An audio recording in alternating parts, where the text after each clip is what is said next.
नमस्कार, divine fragrance टॅरोमध्ये तुमचं स्वागत आहे. आज आपण द लवर्स हे 6 नंबरचे कार्ड शिकणार आहोत. त्या अगोदर मी तुम्हाला या सगळ्या कार्ड्सची ओळख करून देते. Sorry.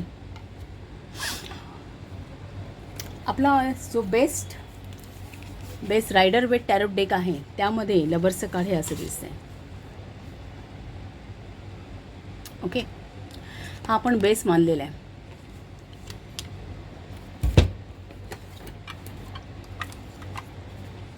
Wild unknown pocket tarot आहे त्यामध्ये लवर्सचं कार्ड हे असं दिसतं.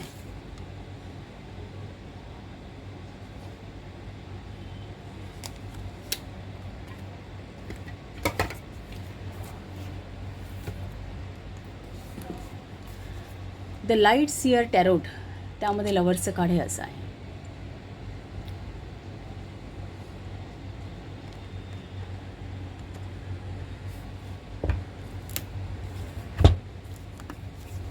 ओशो झेन टॅरोटमध्ये लवर्सचं कार्ड हे असं आहे.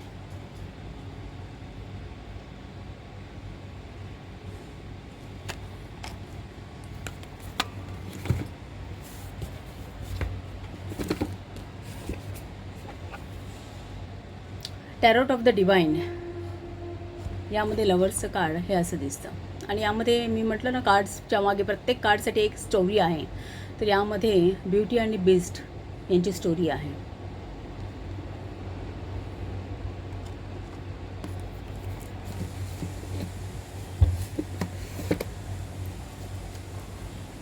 एव्हरीडे बीच या टॅरोट डेकमध्ये आता हा त्याचा लहान आहे, छोटा आहे, तर त्यामध्ये लवर्सचं कार्ड हे असं दिसतं. सो आपण आता स्टार्ट करू.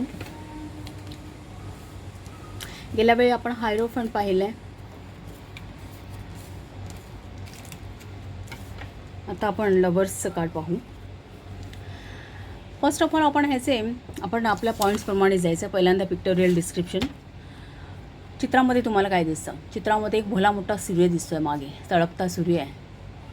एंजल आर्केंजल राफेल, या आर्केंजल राफेल आहेत. हिलिंगचे गॉड आहेत, गॉड ऑफ द एअर. ते या दोन नेकेड व्यक्ती उभ्या आहेत आणि त्यांना आशीर्वाद देत आहेत, दोन्ही हातांनी आशीर्वाद देत आहेत असं दिसतं आपल्याला. ओके, एक स्त्री व्यक्ती आहे, एक पुरुष व्यक्ती आहे. दोघांच्या मध्ये एक ढगांचं वादळ आहे. हा मागे एक पर्वत दिसतोय तुम्हाला. दुसरं म्हणजे दोघांच्याही मागे एक वृक्ष आहे. स्त्रीच्या मागे जो वृक्ष आहे ना, तो एका सफरचंदाचा वृक्ष आहे. त्याला सर्पाने विळखा घातलेला आहे. आणि या पुरुषाच्या मागे जो वृक्ष आहे ना, तो ज्वाळांचा वृक्ष आहे. तिथे 12 ज्वाळा आहेत. मोजल्या ना, 1 2 3 4 5 6 7 8 9 10 11 आणि 12 ज्वाळा आहेत असं दिसतंय. अजून तुम्हाला इथे काय दिसतं आहे, तर हा जो पुरुष आहे ना, हा या स्त्रीकडे पाहतो आहे. पण स्त्री आहे ती एंजल्सकडे पाहते. एंजल्स आहेत, त्यांच्या चेहऱ्यावरती एक पवित्र भाव आहेत, एक मृदुतेचे आहेत, प्रेमाचे भाव आहेत. शांत आहे चेहरा त्यांचा असं दिसतंय. सो हेच एक डिस्क्रिप्शन आहे. बाकी यामध्ये दुसरे कुठलेही पॉईंट्स नाही, म्हणजे कुठलेही सिम्बॉलिझम नाही आहे.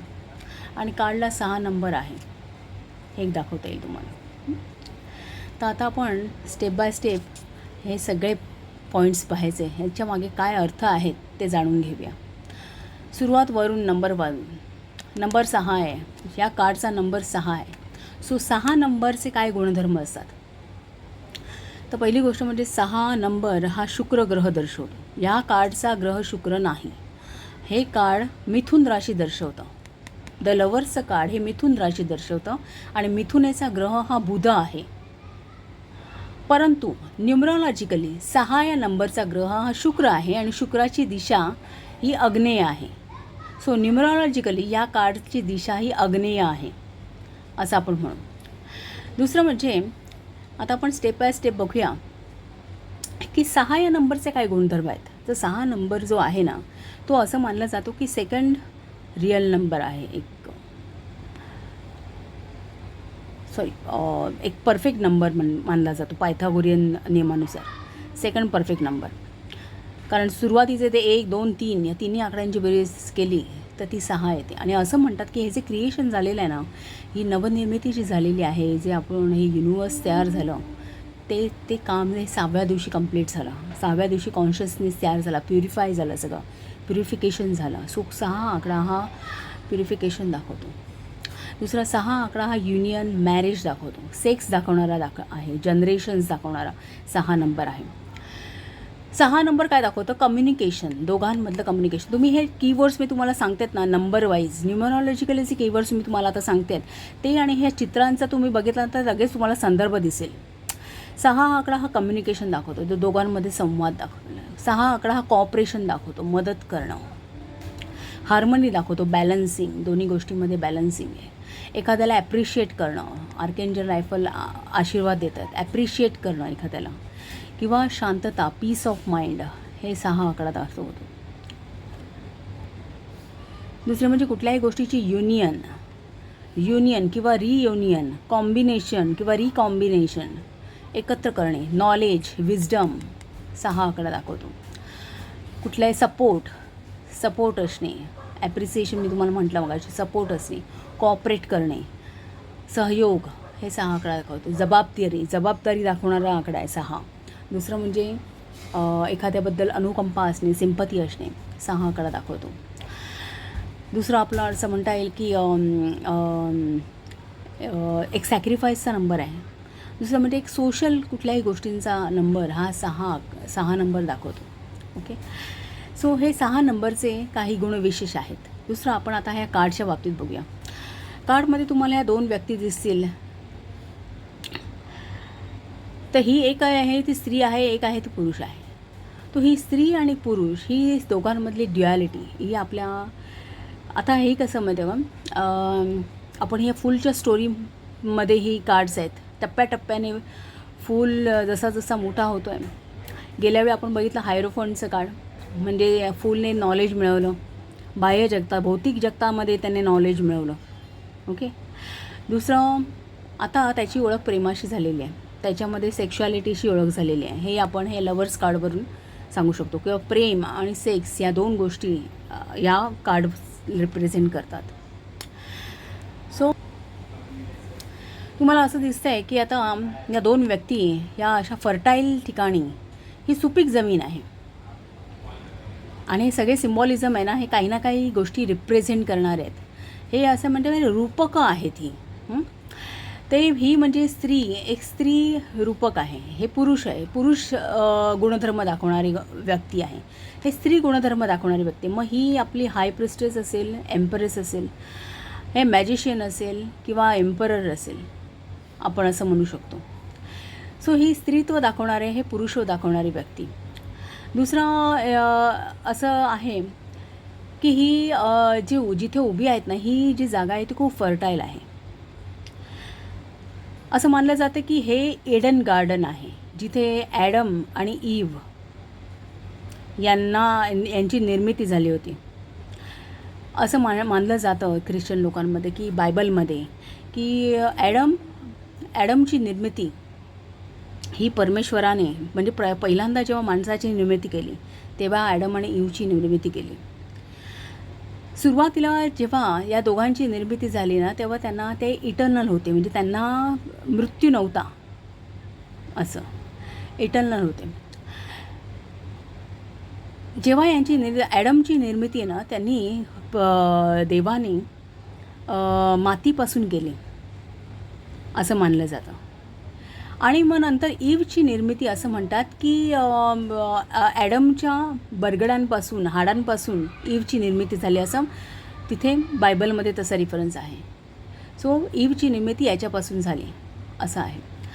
दुसरी गोष्ट म्हणजे असं मानलं जातं की देवांनी त्या ईडन गार्डनमधल्या हा जो वृक्ष आहे ना सफरचंदाचा, ह्या वृक्षावरचा, ह्या सफरचंदाचा वृक्ष आहे ना, हा विजडमचा वृक्ष आहे की गुड, इव्हिल, चुकीचं, बरोबर ह्या गोष्टीचं ज्ञान देणारा वृक्ष. त्या वृक्षावरची फळं खाऊ नका असं परमेश्वराचा त्यांना आदेश होता. आणि काय झालं, डेमन जे आहेत ना, किंवा आपण म्हणू की सैतान, त्यांनी हा सर्पाचं रूप घेऊन त्या ईवला टेम्पटेशन दिलं की तू हे फळ खा. आणि ईव त्याला भुलली आणि तिने ते फळ चाखलं. आणि जसं तिने ते फळ चाखलं, आता काय झालं, असं मानलं जातं की हे जे गार्डन आहे ना, हे स्वर्गात होतं, पॅराडाईजमध्ये. आणि स्वर्गात होतं, तिथे सर्वत्र प्रेम होतं. सो जिथे प्रेम आहे तिथे ड्युॲलिटी असू शकत नाही. तुम्हाला तिथे द्वेष दिसणारच नाही, तुम्हाला त्यातला फरक त्यामुळे कळणारच नाही. सो सुरुवातीला त्या दोघांमध्ये जेव्हा त्यांची निर्मिती झाली तेव्हा त्या दोघांमध्ये पूर्ण पावित्र्य होतं. त्यांना ह्या ड्युॲलिटीची काहीही कल्पना नव्हती, कारण सर्वत्र त्यामुळे ह्या नेकेड फिगर आहेत की त्यांना ह्या कुठल्याही गोष्टीची लाज किंवा ह्या सगळ्या गोष्टीची, स्त्री वेगळी पुरुष वेगळे, या कुठल्याच गोष्टीची त्यांना कल्पना नाही. सो तिथे एक समानता होती पॅराडाईजमध्ये, स्वर्गामध्ये. तिथे सर्वत्र प्रत्येक गोष्टींमध्ये, कणाकणामध्ये, चराचरामध्ये प्रेम होतं. आणि म्हणून जेव्हा देवाने त्यांना सांगितलेलं की कारण तो जो ट्री होता, विजडम ट्री, तो ज्ञान कोणतं ज्ञान देणार होता, तर त्या ड्युॲलिटीचं ज्ञान देणार होता की इव्हिल आणि गुड आणि इव्हिल. जर मुळात यांना सर्वत्र प्रेमच आहे तर त्यांना ते इव्हिल काय आहे ते कसं कळणार. पण जेव्हा ईवने ते फळ चाखलं तेव्हा तिला त्या भौतिक जगतातली चांगलं काय, वाईट काय, गुड काय, इव्हिल आहे ह्याचा फरक कळला. आणि त्यामुळे काय झालं, तिला देवांनी शाप दिला या दोघांनाही. आणि त्यांना त्या एडन गार्डनमध्ये परमिशन नाकारली, त्यांना तिथून हाकलून लावलं. आणि त्यांना शाप मिळाले की ईवला शाप मिळाला की तू जेव्हा एक बाळाला जन्म देशील तेव्हा तुला दुःख सहन करावं लागेल. आणि ॲडमला शाप दिला की जेव्हा तुला एक अन्न मिळवण्यासाठी मातीमध्ये कष्ट करावे लागतील, असा ॲडमला शाप दिला. म्हणजे काय की त्यांना एक आता पृथ्वी तलावरचं आयुष्य भोगावं लागणार, सगळी सुख दुःख सगळी भोगावी लागणार. कारण आता त्यांचा सामना हा ड्युॲलिटीकडे झाला. त्यांना चांगलं काय वाईट काय, अगोदर तर पूर्ण प्युअरिटी होती त्यांच्या आयुष्यामध्ये. आणि त्यामुळे आता ॲडम आणि ईव यांच्या आयुष्यामध्ये म्हणजे आता ते मृत्यू फेस करणार होते. आता ते पूर्वीसारखे इटर्नल राहिले नाहीत, आता ते इमॉर्टल झाले म्हणतात. त्यांना आता मृत्यू फेस करावं लागेल.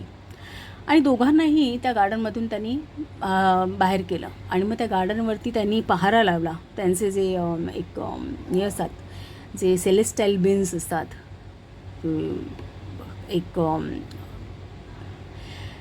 त्या रिल्ममधले जे काही त्या मे बी त्यांचे वेगवेगळे आकार प्रकार असतात, त्यांना पंख असतात किंवा असे ते सेलेस्टाईल बीन्स असतात, त्यांचा तिकडे पहारा लावला. दुसरं म्हणजे आर्केंजल जोफेल जे आहेत त्यांनी त्यांना त्या गार्डनमधून बाहेर केलं. आणि दुसरं म्हणजे त्यांचा पहारा त्या गार्डनला त्यांनी पहारा केला. त्याचं रक्षण आता त्या आर्केंजल जोफेल करतात. अशी काहीशी ती स्टोरी आहे.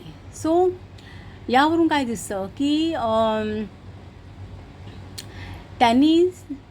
त्यांना जो दिलेला आदेश आहे तो नाकारला. आणि त्यामुळे म्हणजे त्यांनी पहिल्यांदा पाप केलं. म्हणजे ह्या स्टोरीपासून असं मानतात की ह्या ॲडम आणि ईवच्या ह्या स्टोरीपासून पृथ्वीवरती पाप पुण्य या गोष्टींचा शिरकाव झाला, पापाचा शिरकाव झाला असं मानलं जातं.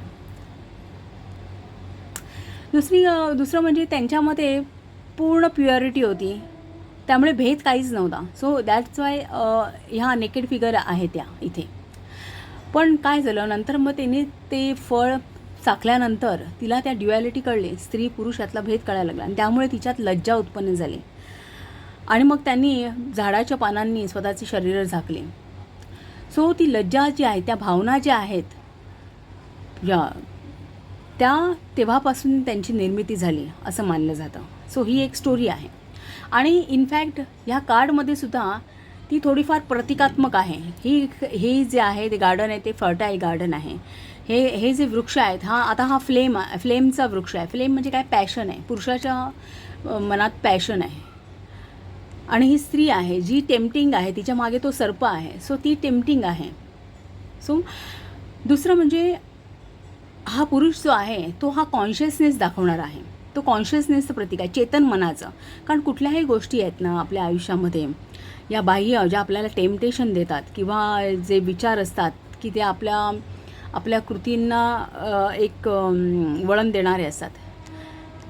जे पहिले विचार असतात, जे आपण स्वतः निरीक्षण करतो, पहिलं ज्ञान जे मिळवतो आपण बाह्य जगताचं, ते हे टेम्पटेशन्स जे असतात ते हे चेतन मनामध्ये असतात. आणि हे आपलं अवचेतन मन आहे. सो असं मानलं जातं की हा पुरुष हा स्त्रीकडे बघतो आणि स्त्री आहे ती एंजल्सकडे बघते. सो हे चेतन मन आहे, हे अवचेतन मन आहे आणि हे सुपर कॉन्शियसनेस आहे. म्हणजे कॉन्शियसनेस, सबकॉन्शियसनेस आणि सुपर कॉन्शियसनेस. म्हणजे तुम्हाला जर सुपर कॉन्शियसनेसकडे जायचं असेल, तो आपल्या आयुष्यात आणायचा असेल, तर त्याचा मार्ग हा सबकॉन्शियसनेसमधूनच आहे, असा त्याचा अर्थ झाला. सो ते ह्या कार्डमधून रिप्रेझेंट होतं. या स्त्रीच्या मागे जे ॲपलचं झाड आहे ना, हे जे ॲपल्स आहेत ना, हे एकतर सेक्शुअल एक्सपिरियन्स रिप्रेझेंट करतात. दुसरी गोष्ट म्हणजे ते आपले 5 सेन्सेस जे ज्या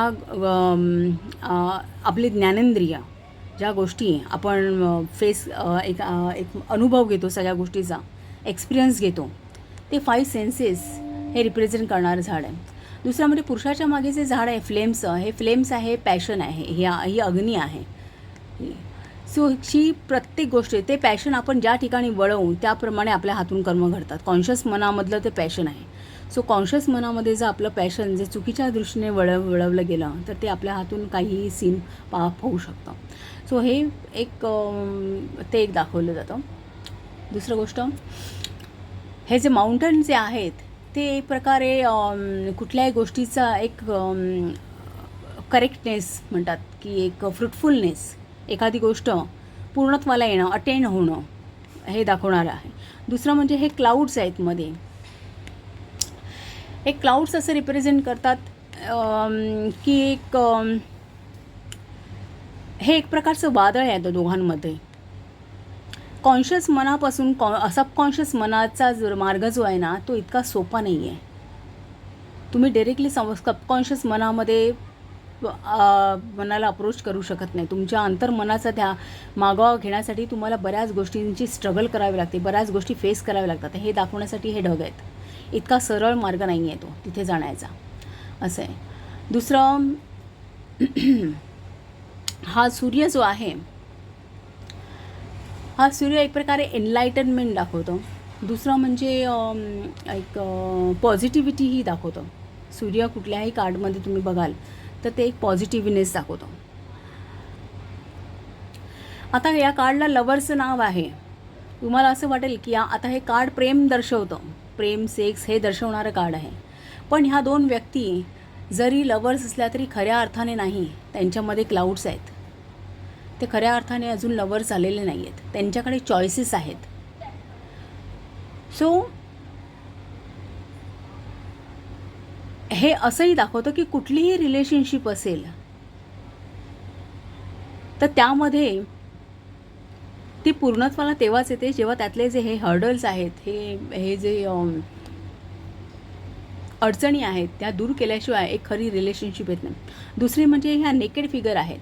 सो असं दाखवलं की कुठलीही रिलेशनशिप असेल तर त्यामध्ये एक प्युअरिटी असणं गरजेचं आहे. कुठल्याही गोष्टींची लफवाछफवी, एखादी गोष्ट एक म्हणतात ना की फसवणूक हा असता कामा नये.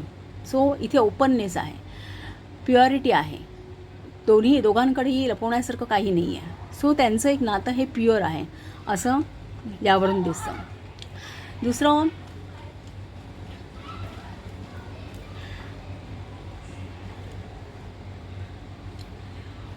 त्यांचं हे नातं अजून पूर्णत्वाला गेलेलं नाही आहे.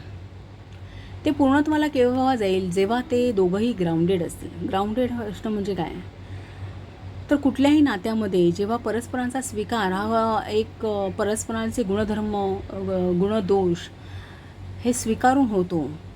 कुठल्याही अवास्तव अपेक्षा नसतात प्रत्येकाच्या, स्वतःबद्दलच्या सुद्धा आहे. म्हणजे एखादा व्यक्ती ग्राउंडेड आहे हे आपण केव्हा म्हणतो, किंवा किंवा त्याने स्वतःचे गुणदोष ओळखलेलं, आपल्या किती कॅपॅसिटीज आहेत, आपण कितपर्यंत आपल्या अवास्तव आपण एक स्वतःबद्दल कल्पना नाही ना करत आहे. सो जमिनीवरती पाय असणे म्हणजे ग्राउंडेड असणे. सो नात्यांमध्ये जेव्हा ते ग्राउंडेड राहतील, एक त्यांच्या नात्यामध्ये ते दोघंही जेव्हा स्वतःच्या गुणदोषांसकट एकमेकाला एक स्वीकारतील, एक प्युअरिटी असेल जेव्हा दोघांमध्ये, कुठल्याही प्रकारची लपवाछपी नसेल, तेव्हाच हे हर्डल्स दूर होतील, असा यामध्ये एक मेसेज आहे. दुसरं गोष्ट, आता तुम्ही बघितलं तर गेल्या वेळी आपण हायरोफंटचं कार्ड डिस्कस केलं आहे. सो हायरोफंट हे काय आहे? हायरोफंटचा एक अर्थ आपण बघितला मॅरेज. दोन व्यक्ती आहेत आणि हे गुरु आहेत. हे गुरु कोणीही पंडित असू शकतात, ब्राह्मण असू शकतात. सो ते लग्न लावतात मंदिरामध्ये. या दृष्टीने मॅरेज हा या कार्डचा अर्थ होतो. सो आफ्टर मॅरेज दोन व्यक्तींची युनियन होणे हे ह्या लवर्स कार्डवरून दर्शवलं जातं. दुसरं गोष्ट म्हणजे आता युनियन झालेली आहे दोघांमध्ये. या दोघांमध्ये प्रेमसंबंध त्यांनी स्वीकारलेले आहेत.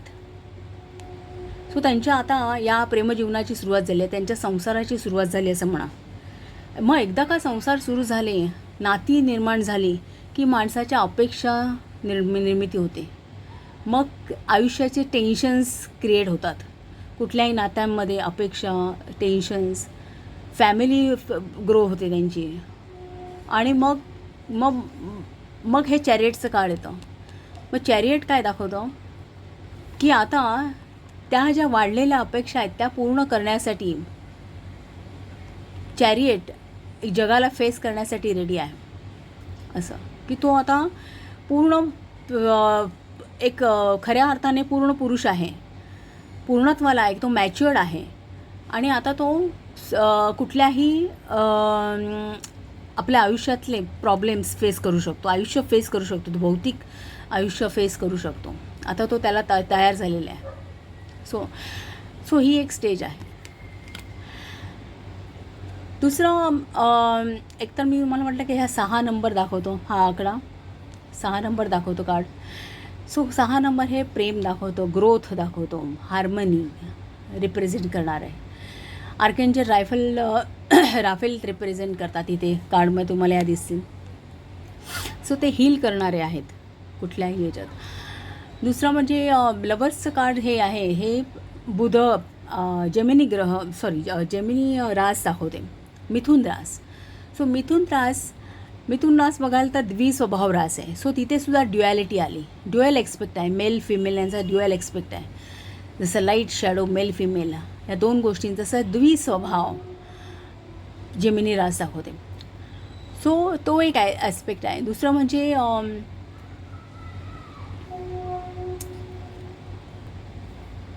इनफॅक्ट ही ईव जी आहे ना, तिची निर्मितीपासून ॲडमपासून झालेली आहे. ती असं मानलं जातं की ट्विन आहे ते, याच्यापासूनच याची निर्मिती झाली. सो ट्विन मानलं जातं. सो इथे सुद्धा ही ड्युॲलिटी आहे. सो जेमिनी ही रास ड्युॲलिटी दाखवते. सो हे याचे सिम्बॉलिझम आपण पाहिले. आता याचे अपमण मिनिंग पाहूया. या कार्डची जर आपण न्यूमरॉलॉजिकली लिंक बघितली, हे 6 नंबरचं कार्ड आहे आणि हे 15 नंबरचं कार्ड आहे डेव्हिलचं. सो डेव्हिलचं 15चा 1 आणि 5 याची टोटलसुद्धा 6 होते. सो ह्याचं न्यूमरॉलॉजिकली लिंक आहे ना, ही डेव्हिल आहे. आणि तुम्ही जर नीट बघितलं तर या दोन्ही चित्रांमध्ये ह्या व्यक्ती सेमच आहेत, पण इथे एंजल्स आहेत आणि इथे डेव्हिल आहे. सो ही जी आहे ना, ही प्रेमाची शॅडो साईड आहे. जेव्हा प्रेमामध्ये खूप पॉझिटिव्हनेस येतो, एखाद्याला कंट्रोल करणं, ह्या गोष्टी जेव्हा येतात ना, तेव्हा द डेव्हिलचं कार्ड रिप्रेझेंट करतं. सो ही प्रेमाची किंवा सेक्सची निगेटिव्ह शॅडो साईड दाखवली जाते. सो ह्याचं न्यूमरॉलॉजिकली लिंक ही द डेव्हिलचं कार्ड आहे. दुसरं म्हणजे एअर इलेमेंट आहे याचं, वायुतत्वाची. इनफॅक्ट बुधसुद्धा आपली जेमिनी रास ही सुद्धा वायुतत्वाचीच आहे रास. चक्र म्हणाल तर हार्ट चक्र दर्शवतं, कारण हे लव आणि हिलिंगबद्दल आहे ना कार्ड. लव आणि हिलिंग दाखवतं म्हणून हार्ट चक्र रिप्रेझेंट करतं. याचे जे क्रिस्टल म्हटलं तर ॲव्हेंच्युरिन, ग्रीन ॲव्हेंच्युरिन हा याचा क्रिस्टल आहे. ग्रीन ॲव्हेंच्युरिन हा या कार्डचा क्रिस्टल आहे. आणि बुधग्रह आहे, बुधाचा हिरवा रंग असो रिप्रेझेंट करणार. दुसरं म्हणजे रोज क्वार्टर्स हा एक आहे. रोज क्वार्टर्स हा प्रेमाला दर्शवणारा आहे, हिलिंगला दर्शवणारा क्रिस्टल आहे. सो रोज क्वार्टर्स हा याचा क्रिस्टल आहे. दुसरा ॲगेट म्हणून क्रिस्टल आहे. ॲगेटमध्ये आहे ना बऱ्याच प्रकारचे, आता हा ट्री ॲगेट आहे, बरेच कलरचे ॲगेट येतात क्रिस्टल्स. आता हा ट्री ॲगेट आहे. दुसरं म्हणजे हा व्हाईट ॲगेट आहे.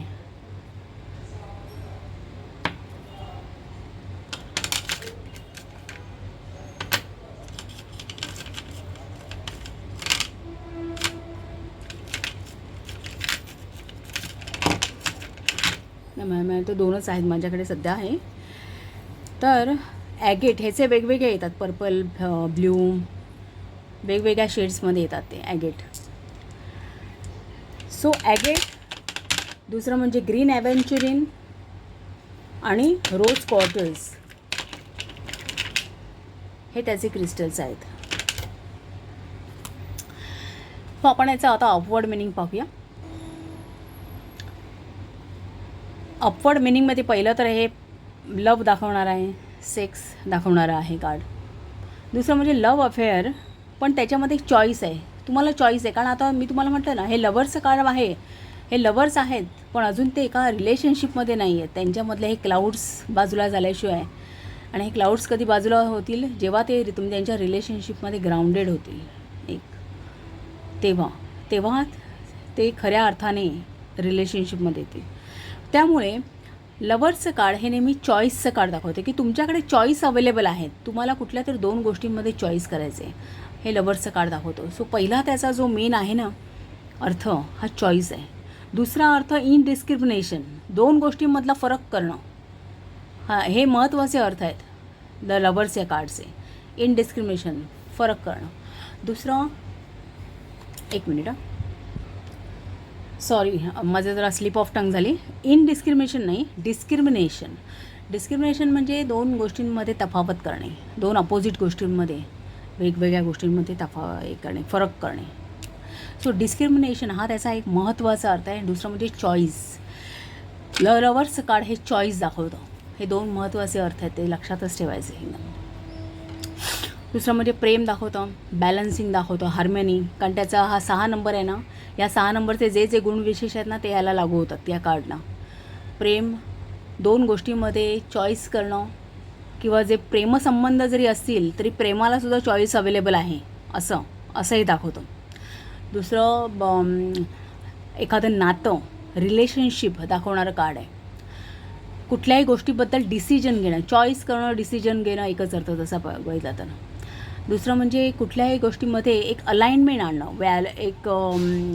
आता बघा, मी तुम्हाला तर मगाशी म्हटलं ना की या दोघांना जर एका नातेसंबंधात जर यायचं असेल तर त्यांना एक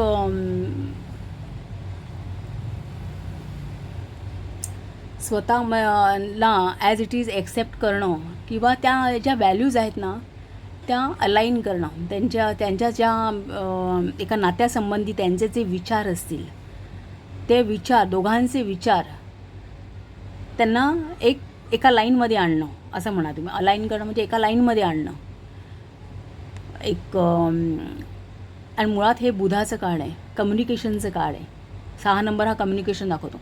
सो कुठल्याही गोष्टींमध्ये एक संवाद साधून एकमेकांशी किंवा निगोसिएशन करून एखाद्या गोष्टी बॅलन्सिंग आणणं, अलाइन करणं, हे कार्ड दाखवतं. मग ते नात्यामध्ये असू दे, करिअरमध्ये असू दे, पार्टनरशिपमध्ये असू दे, फायनान्सेसमध्ये असू दे, कुठल्याही क्षेत्रामध्ये व्हॅल्यू अलाइनमेंट करणं. सो हे दुसरी गोष्ट म्हणजे हा सर्प आहे. सो हे कार्ड टेम्पटेशन दाखवणार आहेत की भौतिक जगतातील तुम्हाला टेम्पटेशन काहीतरी आहेत जे भुलवत आहेत असं आपण म्हणू शकतो. दुसरं म्हणजे हे या दोघांमध्ये ॲट्रॅक्शन आहे, physical attraction, sex. So attraction दाखवणारं हे कार्ड आहे. दुसरं म्हणजे तुम्ही तुम्हाला तुमच्या आयुष्यामध्ये एखादी ऑपॉर्च्युनिटी येते आहे, संधी येते आहे, किंवा मग एखादा नवीन पार्टनर येतो. मग तुमचं बिझनेसमध्ये असू दे किंवा नात्यामध्ये असू दे, कोणतरी एक नवीन व्यक्ती तुमच्या आयुष्यामध्ये येते आहे, एखादी नवीन संधी येते आहे, असं दाखवणारं हे कार्ड आहे. दुसरं हे असं दाखवणारं आहे की बघा, आता तुम्हाला मी मगाशी ॲडम आणि इव्हची स्टोरी सांगितली. इव्हला टेम्पटेशन्स मिळाले त्या सर्पाकडून, पण ते फळ खाणं न खाणं हे डिसिजन तिच्याकडे होतं. तिने ते फळ खाल्लं आणि त्याच्यामुळे तिला त्याचे परिणाम भोगावे लागले. तिने तो आदेश नाकारला, त्याची तिला शिक्षा मिळाली, त्याचा शाप तिला देवांनी दिला. सो कुठला, आणि तो असा शाप दिला की तिला ते एक म्हणतात ना की मृत्यू नव्हता, पण मृत्यू प्राप्त झाला, की लागू झाला. प्राप्त झाला म्हणजे लागू झाला. एक जसं पृथ्वीवरचं आपलं माणसांचं आयुष्य कसं आहे, सुख दुःख जन्म मृत्यू याच्या विख्यामध्ये असं. सो त्या गोष्टीमध्ये ते नाही ते पूर्वी तिला देवत्व असल्यासारखं होतं. ती जेव्हा पॅराडाईजमध्ये होती तेव्हा त्या एंजल्स देवांचं जसं लाईफ होतं तसं तिचं होतं. इटर्नल होती ती, तिला मृत्यू नव्हता. त्या सगळ्या गोष्टी त्यांच्यामध्ये एक पूर्ण प्रेम होतं. सो डिसिजन घेणं तिच्या हातात होतं. चॉईस तिला अवेलेबल होती, ते फळ खायचं की नाही खायचं. आणि ते जे डिसिजन तिने घेतलं त्यामुळे त्याचे परिणाम तिला उशिरापर्यंत लांबपर्यंत भोगावे लागले असं. सो ह्या कार्डवरून काय सांगितलं की तुम्हाला चॉईस अवेलेबल आहेत, पण जी काय तुम्ही चॉईस करणार ती पूर्ण सगळ्या गोष्टी व्यवस्थित जाणून करा, कारण त्याचे परिणाम हे लांबपर्यंत होऊ शकतात, हे दाखवणारे हे कार्ड आहे. सो जी काही चॉईस आहे ती अत्यंत तुमचं आयुष्य बदलून टाकणारी असेल, हे कार्ड दाखवतं. दुसरं हे असंही दाखवतं की जी कोणी तुमच्या आयुष्यामध्ये व्यक्ती येणार आहे आता, ती तुम्हाला एक पॉझिटिव्हली इन्फ्लुएन्स करणार आहे, तुमच्या लाईफला पॉझिटिव्हली इन्फ्लुएन्स करणार आहे असं दाखवतं. कारण हे पॅशन आहे. सो ही कोणी व्यक्ती आहे ना ती पॅशन घेऊन येणार तुमच्या आयुष्यामध्ये, एक पॉझिटिव्हली बदल घडवून आणेल असं हे कारण सांगणार आहे.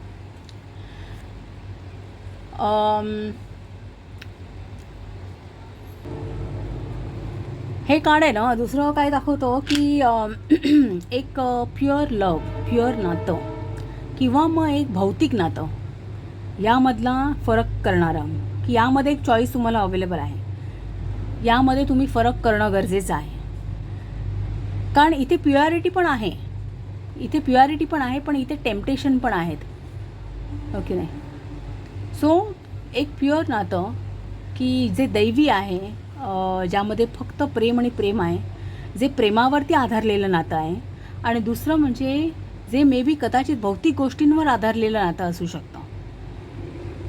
म्हणजे काही दोन व्यक्ती फक्त एकमेकांना बघून किंवा एकमेकांची त्यांची हृदय कनेक्ट होऊन ती एकत्र आलेली असू शकतात, किंवा मग दोन व्यक्ती तुझ्याकडे हे आहे माझ्याकडे हे आहे आपण एकत्र राहू चांगलं आयुष्य जगू, अशा भौतिक गोष्टींना महत्त्व देऊन एकत्र आलेले असू.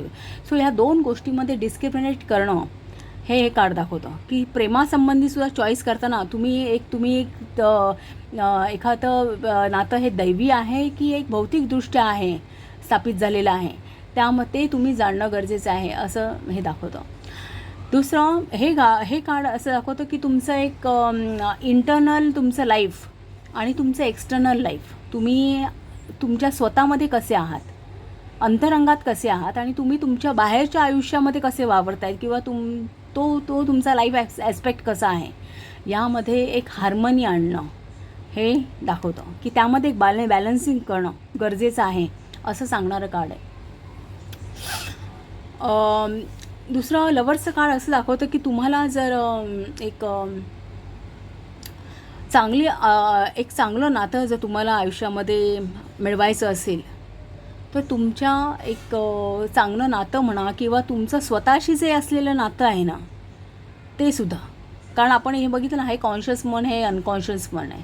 सो तुमचं स्वतःशी असलेलं नातं हे सुद्धा तुम्हाला चांगलं डेव्हलप करायचं असेल, किंवा तुमचं इतरांशी असलेलं नातं एखादं प्रेमाचं असू दे की रिलेशनशिप असू दे काही, तर ते जर डेव्हलप करायचं असेल, मिनिंगफुल करायचं असेल, तर तुम्हाला तुमच्या स्वतःच एक मिनिट.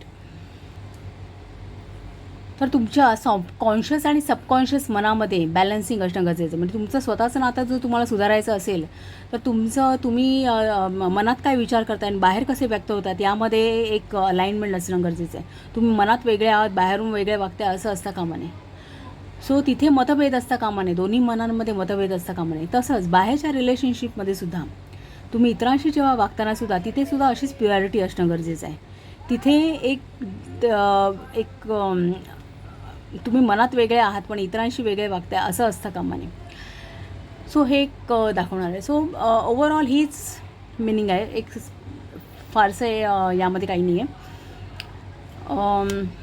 तरी पण काही पॉईंट्स आहेत का मी जरा ह्याच्यात बघते. नाही, बरेचसे आपण क्लिअर केलेत, बरेचसे सगळेच क्लिअर केले. दुसरं म्हणजे फक्त लवर्सचं कार्ड आहे म्हणून फक्त प्रेमाविषयी असं नाही, सगळ्या प्रकारची रिलेशनशिप दाखवतात. हे एक गोष्ट आहे की यामध्ये फ्रेंडशिपसुद्धा दिसेल. म्हणजे हे लवर्सचं कार्ड आलं म्हणजे तुमच्या आयुष्यात कदाचित एखादी फ्रेंडशिप येऊ शकेल. आजूबाजूची कार्ड्स व्हायचे किंवा एखादं पार्टनरशिप असू शकेल, बिझनेस पार्टनरशिप असू शकते, क्लोज फ्रेंड किंवा एखादी फॅमिली रिलेशनशिप असू शकते काही. दुसरी गोष्ट अशी की हे कार्ड आहे ना कम्युनिकेशन दाखवतो. मी म्हटलं ना याचा मिथुन रास आहे या काळ. सो मिथुन रास ही कालपुरुष कुंडलीमध्ये 3ऱ्या घरामध्ये पडते. तर 3रं घर हे जे आहे ते कम्युनिकेशनचं घर आहे. सो बुधाचा आहे. बुध हा कम्युनिकेशनचा, व्यवहाराचा ग्रह आहे. सो इथे या कार्डचा एक मिनिंग असा आहे की तुम्ही ओपनली कम्युनिकेट करा. एक रॉ कम्युनिकेशन दाखवते. बघा ना, इथे दोन्ही व्यक्तींमध्ये ही जी न्यूडिटी आहे ना, ही काय दाखवते की तुमच्यामध्ये लपवण्यासारखं काही नाही आहे. सगळ्या गोष्टी ह्या क्लिअर आहेत. या रिलेशनशिपमध्ये सगळ्या गोष्टी क्लिअर आहेत का, कुठल्याही बाबतीची फसवणूक नाही आहे हे. सो तसंच जेव्हा हे कार्ड येईल ना तेव्हा एक ओपन कम्युनिकेशन की एक रॉ कम्युनिकेशन म्हणता येईल की त्याच्यामध्ये कुठलेही आपण म्हणतो ना काही वेळा संवाद साधतानासुद्धा आपण बऱ्याचशा बाबतीत एटिकेट्स वाढत असतो काहीतरी.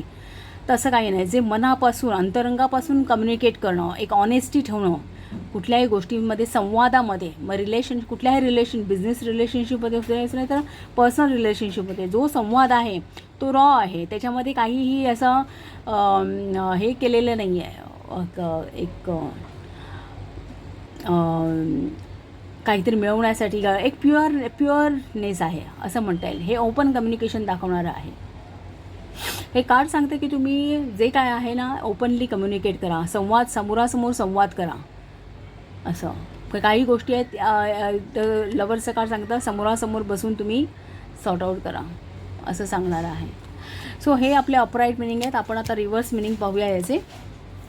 आधी कुठला भाग कवर झाला आहे तो बघूया. पिक्टोरियल डिस्क्रिप्शन झालं, सिम्बॉलिझम झालं आहे आपलं. आता इमोशन्स आपण पाहूया याचे. Emotions, colour properties. तर यामध्ये तसं काही नाही, फक्त एक कलर प्रॉपर्टीज बघितलं तर पिवळा रंग हा एक दैवी हस्तक्षेप दाखवतो किंवा एक पॉझिटिव्हिटी दाखवतो. लाल रंग हा जिथे जिथे आहे ना तो पॅशन दाखवतो. ओके. आणि हा पर्पल कलरचा जो आहे ना, पर्पल कलर हा आपल्या लास्ट जे चक्र आहे त्याच्याशी रिलेटेड. आता हे सुपर कॉन्शियसनेस आहे. हे सुपर कॉन्शियसनेस आहे म्हणजेच आपल्या सप्तचक्रामध्ये सर्वात टॉपचं जे चक्र आहे ते जांभळ्या रंगाचं आहे. नाही सॉरी, टॉपचं नाही, टॉपचं आहे ते त्याला कलर नाही आहे, न्यूट्रल आहे. आपलं जे आज्ञाचक्र आहे, थर्ड आय चक्राचे आहे ते पर्पल कलर दाखवतो.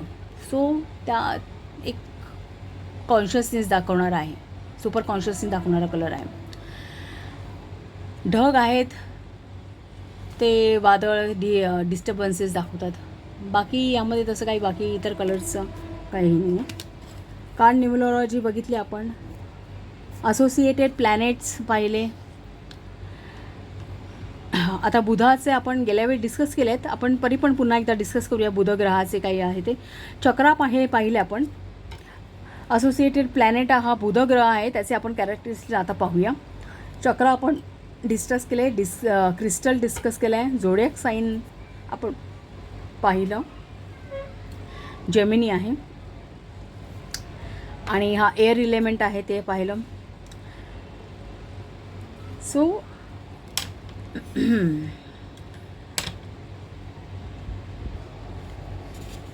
सो ही कालपुरुष कुंडली आहे. कालपुरुष कुंडली किंवा नैसर्गिक कुंडली म्हणतात त्याला, कारण प्रथम स्थानामध्ये ही मेष रास आहे. इथे एक पहिल्या नंबरची रास आहे, नंतर ही 2, 3, 4, 5, 6, 7 ही अशी फिरत जातात. आणि या राशी ज्या ठिकाणी आहेत जिथे त्या असायला हव्यात. एक प्रत्येक रास हे आपल्या शरीराचे काही भाग दाखवते आणि त्या एक म्हणजे असं समजा की ती एक प्रॉपर जिथे ती रास असायला हवी त्या राशीचे जे गुणधर्म आहेत ते त्या हाऊसला हे एक कम्पॅटेबल आहेत अशा दृष्टीने. सो कालपुरुष कुंडलीची एक कालपुरुष कुंडली कशी ओळखायची तर किंवा नैसर्गिक कुंडली कशी ओळखायची तर प्रथम स्थानामध्ये ही मेष रास असेल. ओके. सो ह्या कुंडलीप्रमाणे तृतीय स्थानामध्ये मिथुन रास आहे, 3 नंबरची रास. सो इथं तृतीय स्थान हे आपलं कम्युनिकेशनचं स्थान आहे. आपल्या छोट्या मोठ्या प्रवासांचं डे टू डे लाईफचं सगळ्या प्रकारचे कम्युनिकेशन हे तृतीय स्थानावरून दाखवलं जातो. सो या तृतीय स्थानाचा ग्रह जो आहे मिथुनेचा ग्रह हा बुध ग्रह आहे. सो या कार्डचा लवर्सचा कार्डचा ग्रह आहे तो मिथुन बुध ग्रह आहे आणि मिथुन रास आहे आणि त्याची या कुंडलीमधली पोझिशन ही 3rd हाऊस आहे. सो इथे हे लवर्सचं या घरामध्ये त्याची पोझिशन आहे असं तुम्हाला सांगता येईल. आता आपण ह्या बुध राशीचे द्विस्वभाव रास आहे मिथुनाची, तर त्याचे आपण बुधाचे जर गुणधर्म बघायला गेलं तर बुध हा मी तुम्हाला सूर्यमालेमध्ये सूर्याच्या अगदी जवळचा जो ग्रह आहे ना तो बुध ग्रह आहे. सगळे ग्रह हे सूर्याभोवती फिरतात. सूर्याचं आपण मध्यावरती धरलं तर त्याच्या भोवती प्रत्येक ग्रह फिरतो. स्वतःभोवती फिरता फिरता सूर्याभोवती फिरतो.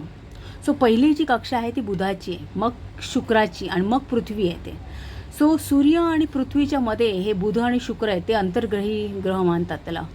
आणि नंतर पृथ्वीनंतर मंगळ, गुरु, शनी, हर्षल, नेपच्यून, प्लुटो अशा सगळ्या ग्रहांच्या कक्षा आहेत. सो पहिला जो ग्रह आहे ना हा बुध ग्रह आहे सूर्याभोवती फिरणारा आणि तो लहान आहे आकाराने. सो त्याला एक युवराजाची उपाधी दिलेली आहे. सूर्याला सर्वाचा एक जवळचा ग्रह आहे आणि त्यामुळे काय होतं सूर्याभोवती प्रदक्षिणा तो लगेच पूर्ण करतो. 88 दिवसामध्ये सूर्याभोवती प्रदक्षिणा पूर्ण करतो. तर आणि एक पूर्ण प्रदक्षिणा 88 दिवसात करतो आणि एका राशीमध्ये तो साधारणतः 18 ते 22 दिवस असतो एका राशीमध्ये. सो सगळ्यात लहान आकाराचा आहे मी तुम्हाला म्हटलं. दुसरं म्हणजे तुम्ही जर पत्रिकेमध्ये बघितला तर तो इतका जवळ आहे ना सूर्याला, तर जिथे कुठे सूर्य असेल ना एकतर तो त्या घरात तरी असेल, नाही तर मागच्या घरात, नाही तर पुढच्या घरात असं असेल. समजा प्रथम स्थानामध्ये जर सूर्य असेल तर तो बुध एकतर प्रथम स्थानात दिसेल तुम्हाला किंवा ह्या मीन राशीमध्ये किंवा मग या वृषभेत या 3 ठिकाणी बरेचदा सूर्याच्या आजूबाजूलाच असतो. सो सूर्य आणि बुध एकत्र जर एका राशीमध्ये असले तर बुधादित्य योग, कारण सूर्याला आदित्य म्हणतात. सो बुधादित्य योग हा एक चांगला उत्कृष्ट योग आहे तो मानला जातो. दुसरं सांगायचं झालं तर एक 18 ते 22 दिवसामध्ये प्रत्येक रास बदलतो. तो इतक्या जलद गतीने फिरतो. त्यामुळे तो बुध हा ग्रह आहे ना आपल्या डे टू डे लाईफशी आहे, व्यापाराशी संबंधित आहे, आपली बुद्धिमत्तेशी संबंधित आहे, आपल्या मनाचं स्वास्थ्य, आपला ॲटिट्यूड हे सगळं दाखवणं. आणि ते सगळ्या गोष्टी आपल्याला आपल्या रोजच्या जीवनामध्ये लागतात. छोटे मोठे प्रवास हे 3ऱ्या स्थानावरून बघितले जातात. सो आपलं डे टू डे लाईफ आहे ना हे बुधावरती, म्हणजे ज्याचा बुध चांगला ना त्याचं सगळं चांगलं असं. ज्याचा बुध आहे नीट त्याच सर्व मार्ग सुचती सुभट असं एक वाक्य त्या आपल्या ह्याच्यामध्ये आहे शनीच्या. गेल्या वेळी पण मी तुम्हाला म्हटलं होतं आपलं शनीची कथा आहे ना स्तोत्र त्यामध्ये आहे. दुसरं सांगायचं झालं तर एक बुद्धीच्या सामर्थ्याचा ग्रह आहे बुध. हा बुद्धी सामर्थ्य दाखवतो आपलं. तर एक आपली तर्कशक्ती काय आहे, बुद्धी सामर्थ्य, आपलं वाक्चातुर्य, कम्युनिकेशन. 3rd हाऊस हे कम्युनिकेशनचं घर आहे आणि कम्युनिकेशनचा ग्रह हा बुध आहे. सो आपण कसं कम्युनिकेट करतो इतरांशी, स्वतःशी, फक्त इतरांशीच नाही स्वतःशी सुद्धा कसं कम्युनिकेट करतो हे दाखवणारा ग्रह हा बुध आहे. असं एक सर्वसाधारण बुध हा लहान ग्रह आहे एक. त्यामुळे त्याच्या व्यक्ती ज्या असतात ना बुध ज्यांच्या पत्रिकेमध्ये आहे अशा व्यक्ती सर्वसाधारण उंचीने थोड्याशा मध्यम उंची किंवा छोट्या नाजूक असतात, एक सावळ्या असतात, देखण्या असतात व्यक्ती. दुसरं म्हणजे एक तसं बघितलं एक वयाने म्हणजे प्रत्यक्ष वय त्यांचं आणि त्यांचं दिसणं याच्यामध्ये बराच फरक. म्हणजे वयाने बघताना आपल्याला वयापेक्षाही लहानच दिसतात त्या, असं सर्वसाधारणपणे. सो बोलण्यावरती एक प्रभुत्व आहे बुधग्रहाचं. तो बुध त्याचा चांगला ना, बुध हा एक बोलका ग्रह आहे, बडबडा वागणं एखाद्या लहान मुलासारखं, कारण लहान ग्रह आहे ना तो, युवराजाची पदवी आहे त्याला दिलेली. सो अशा व्यक्ती आहे ना, एक तर बडबड्या असतात, लहान मुलांसारखं थोडंसं वागणं असू शकतं, पण व्यवहार चातुर्य पण दिसतं काही लोकांमध्ये. सो ते एक बुधाचा इफेक्ट दिसतो ज्यांच्या पत्रिकेमध्ये असतो चांगला तो. दुसरं म्हणजे एक छान मजेत आयुष्य जगण्याची एक प्रवृत्ती असते, रंगेल असतो, कारण रजोगुणी आहे हा ग्रह. सो एक काही वेळा एक दुसऱ्याची थट्टा करणं, मस्करी करणं, दुसऱ्याच्या नुकसानामध्ये सुद्धा एक त्यात किंवा एखाद्याच्या थट्टेमध्ये आनंद मानणारा असं पण असेल. आणि बुध ज्यांचा ग्रह एक असतो ना, त्यांच्यामध्ये एक अनुकरण करण्याची प्रवृत्ती असते. इनफॅक्ट बुध ज्या ठिकाणी असेल ना, त्याच्यासोबत जो ग्रह असतो ना, त्याचे गुणविशेष हा घेतो. म्हणजे बुध ग्रह ज्या पत्रिकेमध्ये ज्याच्यासोबत असेल, या चतुर्थ सामानामध्ये बुध ग्रह असेल आणि त्याच्यासोबत जो ग्रह असेल, त्या ग्रहाचे ते गुण बुध ग्रह घेतो. सो अनुकरणप्रिय हा ग्रह आहे असं मानतात. स्पष्टवाणी असते, एक विद्वानपणा असतो, छान एक बुद्धी असते, एक वाक्चातुर्य असतं, बोलण्याचं प्रभुत्व असतं. काय तर असं ऐकिवात आहे की राज ठाकरेंच्या पत्रिकेमध्ये मिथुन राशीचाच बुध आहे. सो एक त्यावरून कळेल तुम्हाला, एक वाक्चातुर्य जे असतं, माणसांचं बोलण्यावरती प्रभुत्व असतं, ते दिसतं बुधावरून. दुसरं गोष्ट म्हणजे बुध म्हटलं की एक बुध आहे ना, एक तत्व, आकाश तत्व पण दर्शवतो बुध ग्रह. दुसरं कुठल्याही प्रकारचं लिखाण, तुमचं हस्ताक्षर, इनफॅक्ट थर्ड हाऊस तेही दाखवतो, तुमचं हँडरायटिंग कसं आहे, हस्ताक्षर कसं आहे, गणित, सो हिशोब कसा आहे, इथे वाणी लोक असतात ते. बुध हा व्यापाराचा ग्रह आहे ना, सो हिशोब ठेवणं, ताळेबंद म्हणा किंवा अंकगणित, किंवा एखाद्याची बोलण्याची पद्धत, एखाद्याचं खूप मधाळ बोलणं असू शकतं, बडबड करणार एखाद्याची सवय असू दे. म्हणजे एक ह्या गोष्टींवरती ना बुध ग्रहाचं प्रभुत्व जास्त आहे. एक बोलण्याची लकब असते, हास्यविनोद करून बोलणं हा प्रकार असतो. दुसऱ्या पत्रिकेमध्ये मामाचा कारक ग्रह जो कोण, मामाला दर्शवणारा आपल्या, तो बुधावरून आपल्या मामाचा विचार केला जातो. बुधामध्ये एक हेल्थच्या दृष्टीने विचार केला तर त्वचेचं जे आहे ना, एक त्वचा आपली स्किन, ती बुधाकडे आहे. पण काही वेळा एक ज्याच्या पत्रिकेत एक शुक्र चांगला असतो ना, त्याची त्वचा असते ना, ती नितळ असते, गोरी नितळ असते. पण ओव्हरऑल त्वचेचा जो बाह्य त्वचा आहे ना, ती बुधाकडे दिली आहे. काही वेळा बुधचं बिघडलं ना, तर माणसाला स्किनचे प्रॉब्लेम होऊ शकतात, स्किन डिसीज होऊ शकतं, त्वचेचे आजार काय असतात, कोड येणं वगैरे ते आहे ना असं.